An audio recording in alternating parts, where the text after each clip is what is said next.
State investigators, backed by the New Mexico Department of Justice under Attorney General Raul Torres, launched a full-scale search of the former Epstein estate. The so-called Truth Commission seeks to identify ranch guests and state officials who may have known what was going on at the 7,600-acre property or taken part in alleged sexual abuse. The fact of the matter was that he was basically doing anything he wanted in this state without any accountability whatsoever. And the ranch that exists out near Stanley, New Mexico, is basically on a 2-lane highway in the middle of nowhere.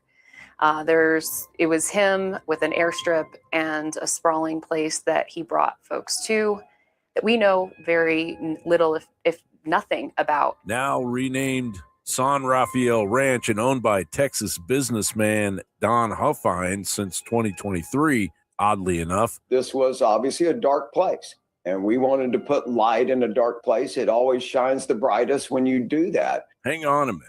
Why did Republican Texas Comptroller candidate Don Huffines, through his venture firm Hest Investments, pour $1.8 million into Secretome Therapeutics back in 2024?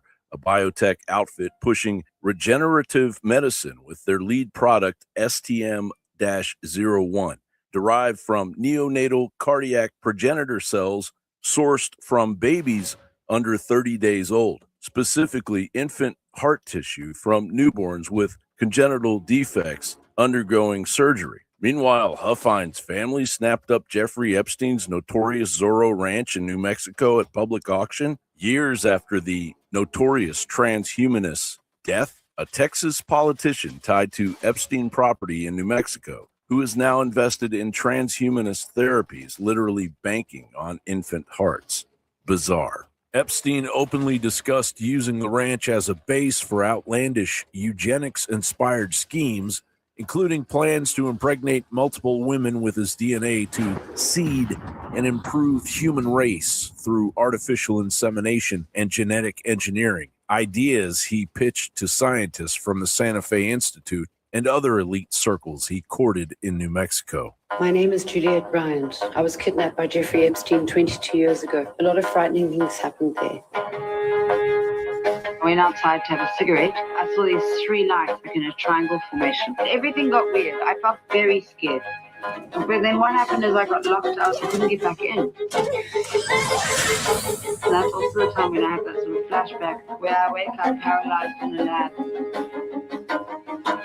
There are 6 beings in hazmat suits around me. There's like a female doctor by my head. It's okay. Everything is gonna be okay. I think they were taking our eggs.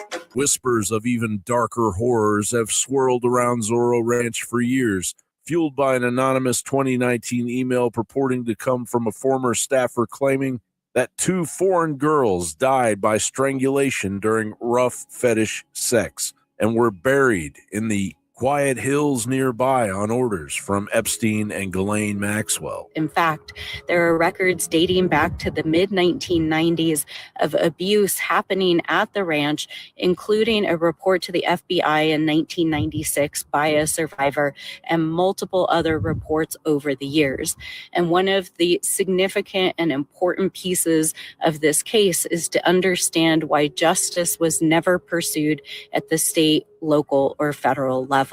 Zorro Ranch isn't short of strange. Back in July 2008, right as Epstein was checking into his cushy Florida jail suite for that sweetheart plea deal, his Zorro Trust suddenly clutched a $80 million winning Powerball ticket by none other than Bryce Gordon, Epstein's longtime ranch manager and the guy listed as trustee who signed off on the payout. The payout is confirmed by public records. Sounds more like a payoff.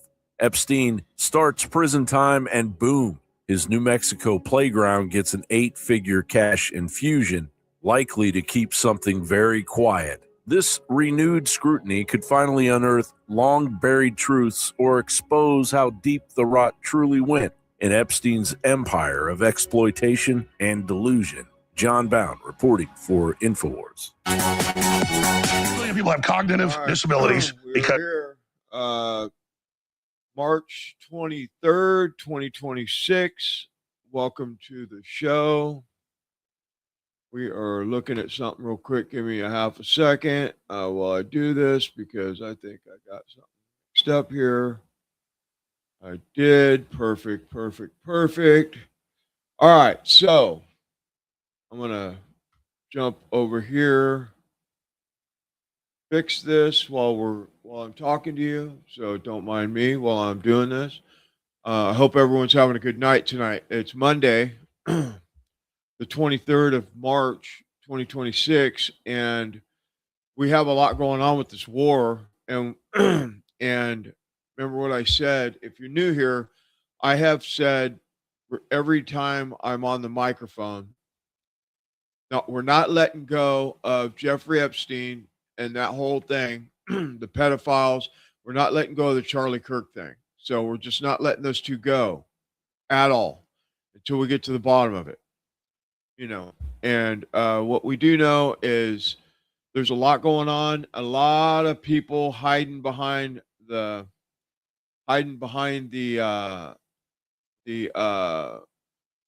war now, and they think that we're too stupid to understand that they're full of shit about everything they do. And I'm talking about the government, FBI, CIA, maybe some locals as well, because they're all in it together. It's pretty clear that they're all in this together. So but anyway, so we're not going to let Epstein go. We're going to continue to plug away at this. We're going to continue to ask questions. We're not giving up on it at all. Matter of fact, we're going to do a deep dive here in the next days, just to be clear, because they're lying to us. If you're wondering what I'm doing right now, I named a video. I gave it the wrong name, so I'm fixing it while I'm talking to you, just because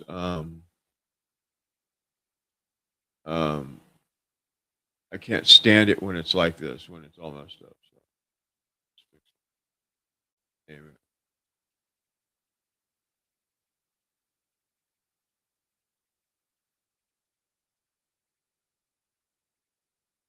And then we'll get to it here because I'm almost there. I'm almost there. Beautiful. All right. Did it. Very well. All right.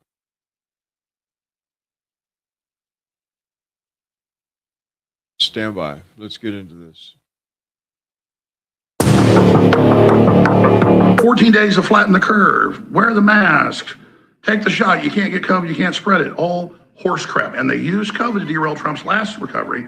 Now, as I predict, they're using war to do it.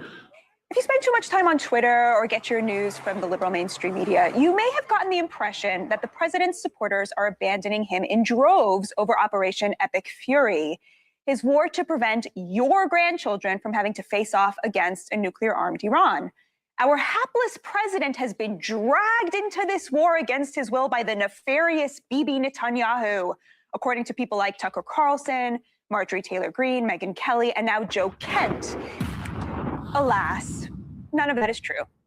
The narrative that MAGA is split over Iran, beloved by the liberal media and the anti-Israel far left and right, is complete fiction. Far from a betrayal, poll after poll after poll has found massive, overwhelming support for the president's strikes on Iran among Republican voters, upwards of 85%.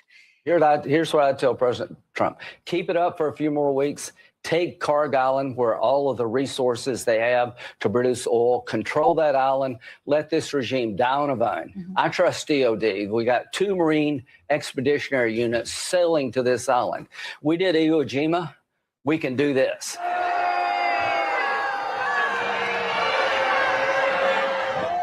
Welcome to Cooking. Thank you all for coming. Thank you very much. Thank you. Trump is against that entire globalist plan of austerity. and against their carbon taxes. That's why I've supported him so much, because compared to the Democrats, it's night and day.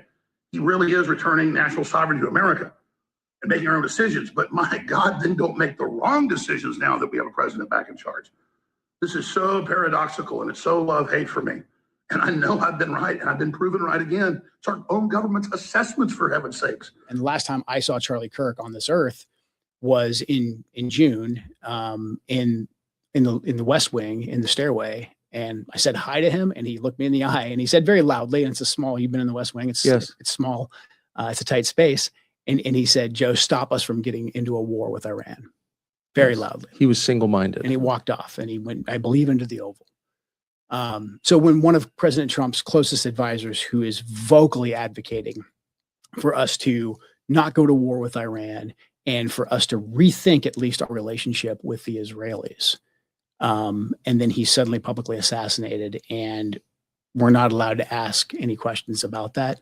That's why the head of the Counterterrorism Center, Joe Kent, quit this week, trying to get Trump to pay attention and change course. Instead, they've been attacking him as a traitor and saying he's a leaker with no evidence. I can say this. He said very strongly that Iran is not a threat. Iran's been a threat for 47 years, and there's not a country in the world that doesn't agree with me on that.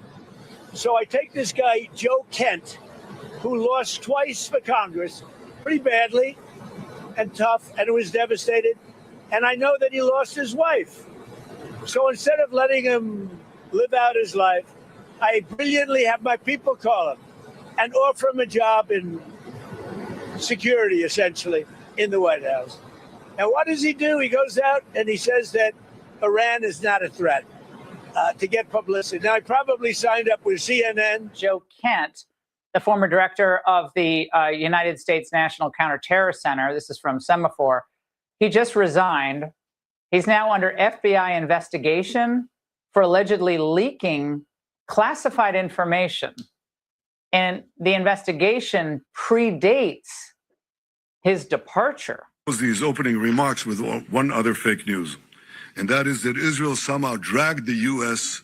into a conflict with Iran. Does anyone really think that someone can tell President Trump what to do? Come on. President Trump always makes his decisions on what he thinks is good for America.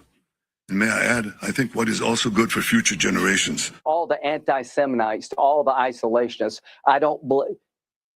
Forget it. I'm not with you. I'm with Israel. I will be with Israel to our dying day. It's the Israel lobby that has the main muscle to be pushing this. It's a foreign government. It's illegal as hell. I don't care if it's China, the UK, the EU involved in our politics, and they are too, and it's wrong. We're standing up against that. We're standing up against what Israel's doing. It's wrong, folks. It's unconstitutional, it's illegal, and it's treasonous for anybody that allows foreign governments to run our country. Nobody can disagree with that. That's the facts. I reckon All right, so that was this is the problem with this whole thing going on with Iran. They're gaslighting you and me, and they're thinking that we're stupid. What we're going to do is we're just going to go with it.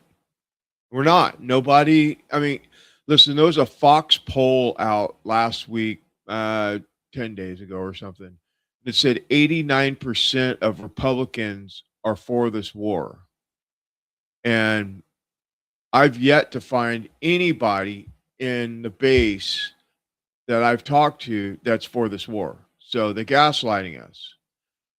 And then now the bigger thing is what we're seeing today, where Trump gave him 48 hours to, to make a decision on, opening the Straits of Hormuz. And then today he came out and said they're talking, but all the outlets are saying that they're not talking. Even Iran saying that they're not talking. And now it might be back channels. I don't know.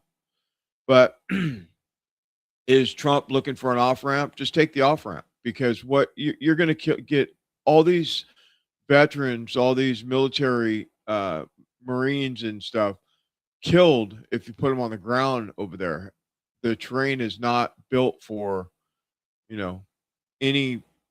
anybody to be on the ground over there, and you can't win a war from the air. I mean, you might be able to blow up a bunch of stuff and take out a bunch of things and do all that stuff, and we have We've definitely done that, but you can't. There's no way. I mean, there's no way to win. You can't go take over an island and then they'll just start. They'll send 1,000 missiles to that island, take everybody out of the island, because remember, they've been preparing for this for 40 years.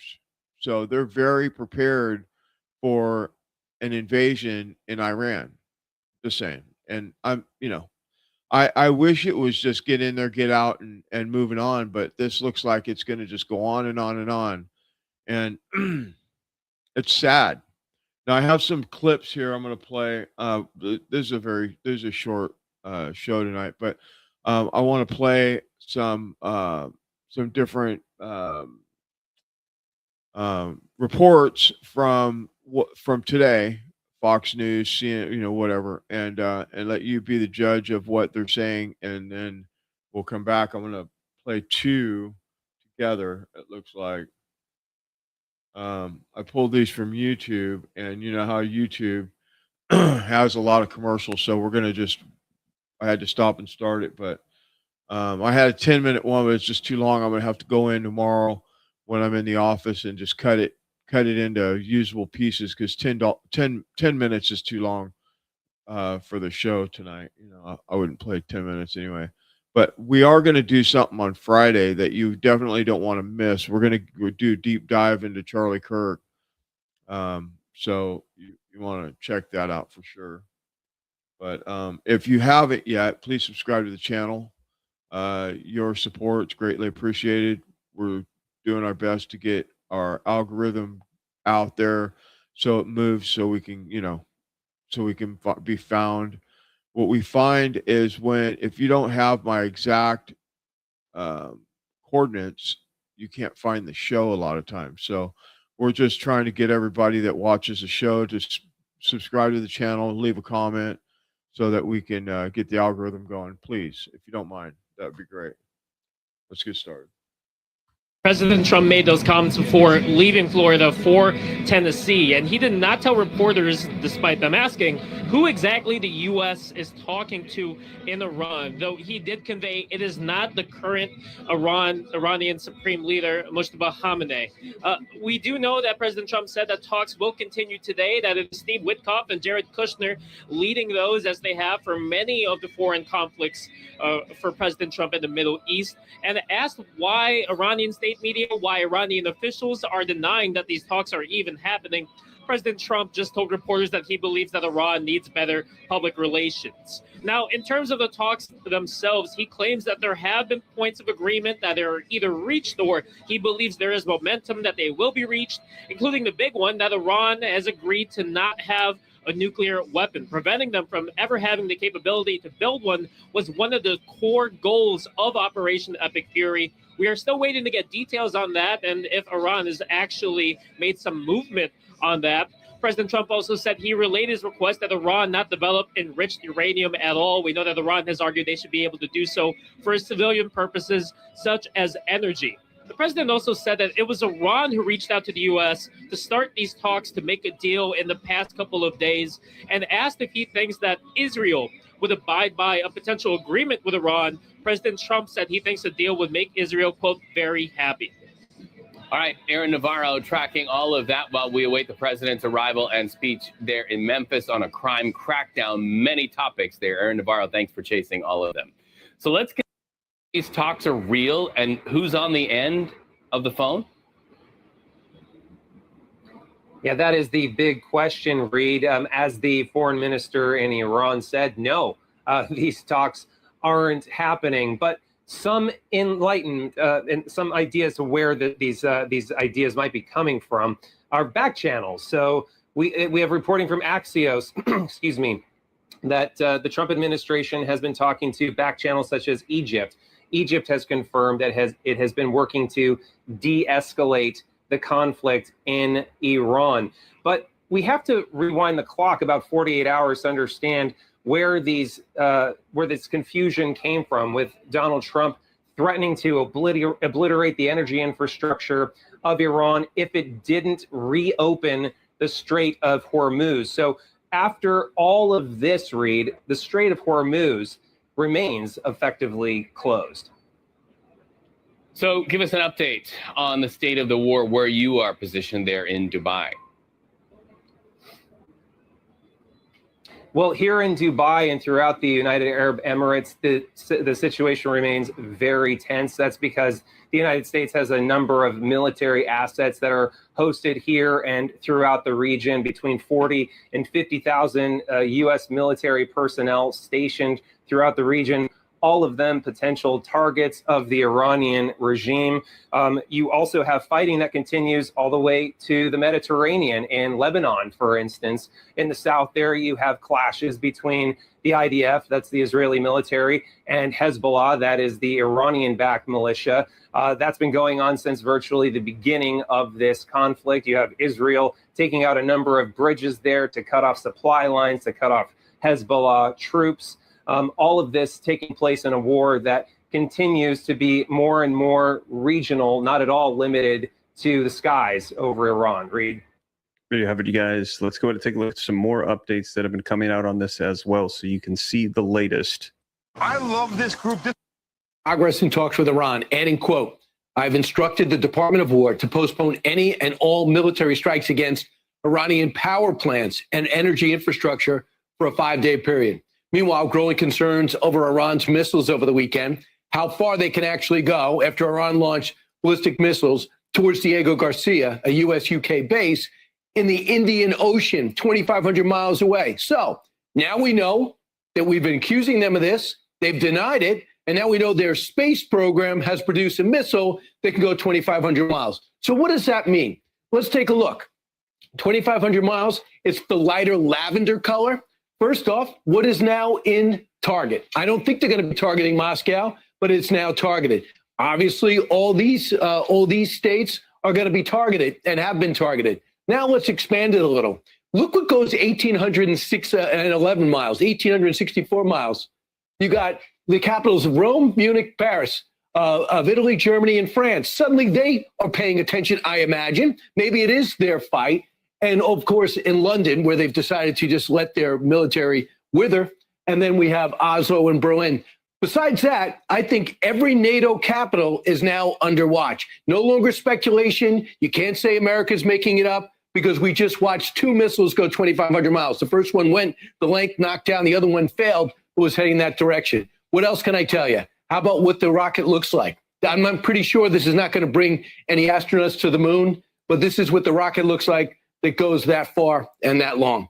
We know they've made great progress with drones. Now we know they made great progress with missiles. What does that mean about the danger and the imminent threat?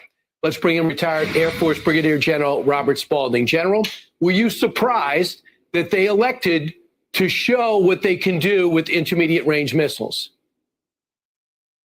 Absolutely not, and I'm not surprised they went after Diego Garcia. We use that as a staging base for, strikes, bomber strikes in Iran. So I think they're trying to project power. Obviously, it wasn't successful, but what that means is they can have that range. They can someday get to a longer range, and when you pair that with a nuclear weapon, it's not just Berlin; it's New York.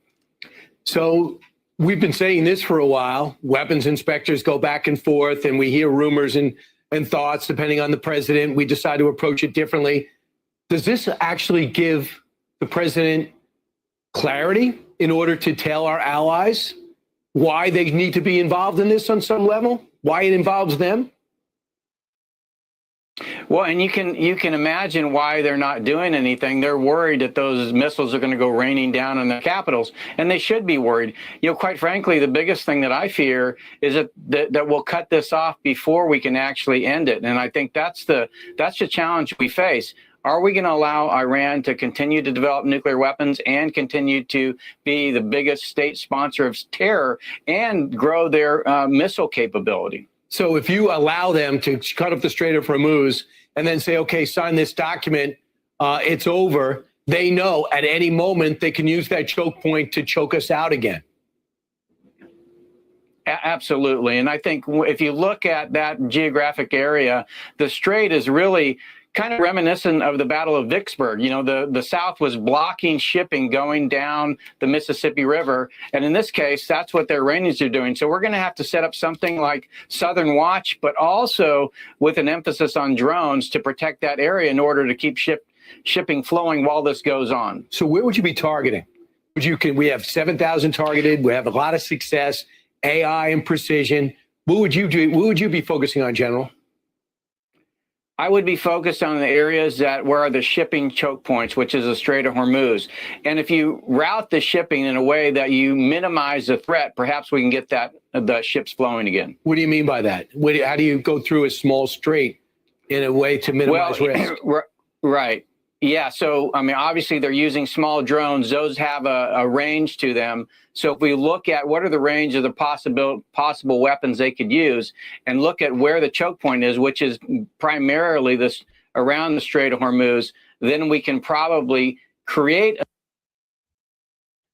a lot of developing news in the last 24 hours as we're hearing that the U.S. has issued a global security alert for all Americans. And we're receiving conflicting information from the United States and Iran on the conditions right now of the war and potential negotiations. I'm going to get you caught up on the latest so that way you can see it for yourself. Let's go ahead and take a look at the articles coming out in the last 24 hours. You can see here the U.S. issues a security alert to Americans around the world coming out March 23rd, 2026. The U.S. issues worldwide security alert urging caution as Iran-linked groups may target American interests. Now, this comes as we're hearing that Trump extends the Iranian deadline by 5 days and claims that there are productive talks. Now, we had heard him say that in 48 hours, this coming out over the weekend, if Iran did not respond to them and say they would not close the Strait of Hormuz, that energy facilities would be bombed. Take a look at the subtitle here. President delays the threat against energy infrastructure after Iran's threats of retaliation, while Tehran denies any talks are taking place. That is right. Take a look at this. Iran denies any talks with Trump, claims that he's retreating against Iran. We're also seeing here coming out, no direct talks, buying time, what Iran has said on Trump's claims. Now, let me know in the comments, who do you think is telling the truth here, Trump or Iran? Are talks taking place and negotiations are happening, or are they not? Drop it in the comments. Let me know your thoughts. But take a look here. This coming out from Truth Social by Donald Trump today. It says, I am pleased to report that the United States of America and the country of Iran have had, over the last 2 days, very good and productive conversations regarding a complete and total resolution of our hostilities in the Middle East. Based on the tenor and tone of these in-depth, detailed, and constructive conversations, which will continue throughout the week, I have instructed the Department of War to postpone any and all military strikes against Iranian power plants and energy infrastructure for a 5-day period, subject to the success of the ongoing meetings and discussions. Thank you for your attention to this matter. President Donald J. Trump, March 23rd, 2026 at 6:23 a.m. So there you have it. Let me know your thoughts in the comments. Yeah, so I want to throw that in there because they're talking about being concerned about attacks on the homeland. So, and including NATO and all that stuff, but they're talking about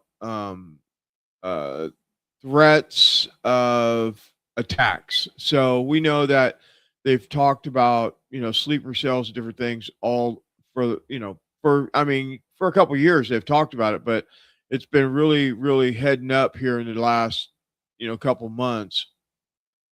So I would definitely say that now's the time to not be going to any big events and stuff like that. And, just being mindful of your surroundings. And we'll see what happens here because, it doesn't look like this is cooling off anytime soon. I hope it does. I hope that they're in communication and talks about getting this thing resolved. That would be great.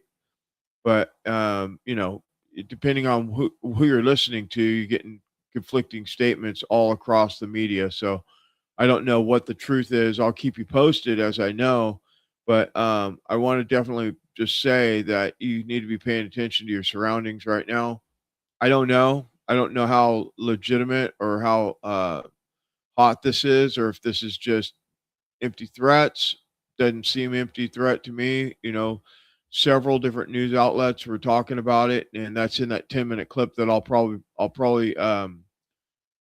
bring out on Wednesday, and I'll break it up, and we'll talk about it on Wednesday on the show, and just kind of get an idea of where they're talking about, what they're talking about, and all that stuff. And more will come out in the next 24 hours, I'm sure. And let's just pray that Trump really is doing back channel talks right now, and that this thing could end, because, and hopefully he learned something about this, because what I see, talked about it, we talked about it on Saturday and Friday and Saturday, that I think that he was pulled into this war because of Netanyahu and the Israel. I could be wrong, but it just seems that way. It seems that every time Netanyahu's involved, something else happens. I mean, we go back 50 years, 25 years, and it's always the same thing, right? So I'm not going to say a whole bunch about it until I got the details, so I really know what's going on. But from what it looks like to me, from all the stuff that I've seen, is that Netanyahu went into the White House and had a conversation with Trump talking about nuclear weapons in 2 days or something. You better attack them before I do. And so Trump, Department of War attacked them before Israel would attack them, or something like that. Something around that sort of thing. So I'll keep you posted when I know more. I don't really know a lot about it except for what I've showed you now. And God bless you all. This was just a short check-in tonight. We'll be back on Wednesday at 8:00, and we'll get into it. Unless it gets to where I have to come on, I'll come on tomorrow if something's really going on. But my schedule right now is Monday, Wednesday, Friday, Saturday. So, I mean, I'll come on tomorrow if I need to, though, for sure. And please subscribe to the channel. Thank you for being here. God bless you all. And please be safe out there. We'll see you on Wednesday.